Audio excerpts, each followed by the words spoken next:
और इधर समाजवादी पार्टी के राष्ट्रीय महासचिव आजम खां को महीनों से सिर्फ बुरी खबरें ही सुनने को मिल रही थी। इसी वजह से बुधवार को जब भड़काऊ भाषण यानी हेड स्पीच मामले में उनके बरी होने की खबर आई तो उनके परिवार के साथ साथ समर्थकों में और शुभचिंतकों में भी खुशी की लहर दौड़ गई। पिछले कुछ महीनों में आजम खां के परिवार के राजनीतिक अस्तित्व पर गंभीर सवाल खड़े हो गए हैं।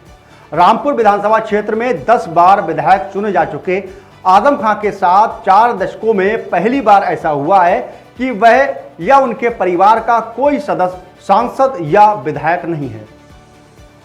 आजम खां और उनके परिवार पर अभी तक 124 मुकदमे दर्ज हैं। इसमें भैंस चोरी, बकरी चोरी, मशीन चोरी से लेकर किताबों की चोरी तक के मुकदमे हैं। सूबे में बीजेपी की सरकार बनने के बाद आजम खां, उनकी पत्नी तंजीम फातिमा और बेटे अब्दुल्ला के खिलाफ रामपुर के लोगों ने कई मुकदमे दर्ज कराए।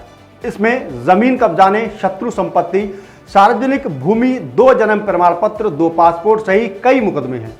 समाजवादी पार्टी की सरकार में बतौर वरिष्ठ मंत्री आजम खां के पास जहां कभी 8 विभाग हुआ करते थे, पत्नी राज्यसभा तो बेटे विधानसभा के सदस्य होते थे, वहीं 2017 में योगी सरकार बनने के बाद ऐसे सियासी दुर्दिन शुरू हो गया। आज परिवार में से एक भी जनप्रतिनिधि नहीं है।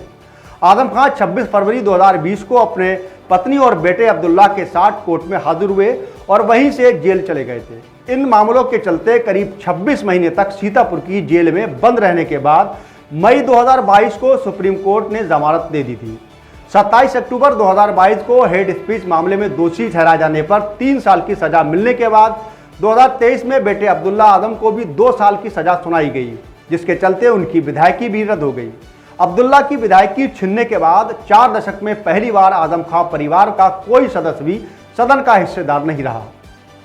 बता दें कि उपचुनाव में बीजेपी ने इनको मात दे दी। आजम खां ने 2022 के विधानसभा चुनाव में रामपुर शहर विधानसभा से जीत हासिल की थी। उसके बाद उन्होंने रामपुर लोकसभा सीट से इस्तीफा दे दिया था। इस सीट पर उपचुनाव में बीजेपी ने उन्हें मात दे दी थी। इसके बाद रामपुर शहर विधानसभा सीट भी सपा के हाथ से जाती रही। इस सीट से सपा ने आजम खां के पसंदीदा उम्मीदवार को चुनाव हराया था। भड़काऊ भाषण मामले में एमपी एमएलए कोर्ट ने सजा मिलने के बाद उनकी विधायकी चली गई, वोट देने का अधिकार भी छिन गया। इसके बाद हुए उपचुनाव में बीजेपी के आकाश सक्सेना ने समाजवादी पार्टी उम्मीदवार को हराकर जीत हासिल कर ली। इसके कुछ ही समय बाद बेटे अब्दुल्ला आजम की सदस्यता भी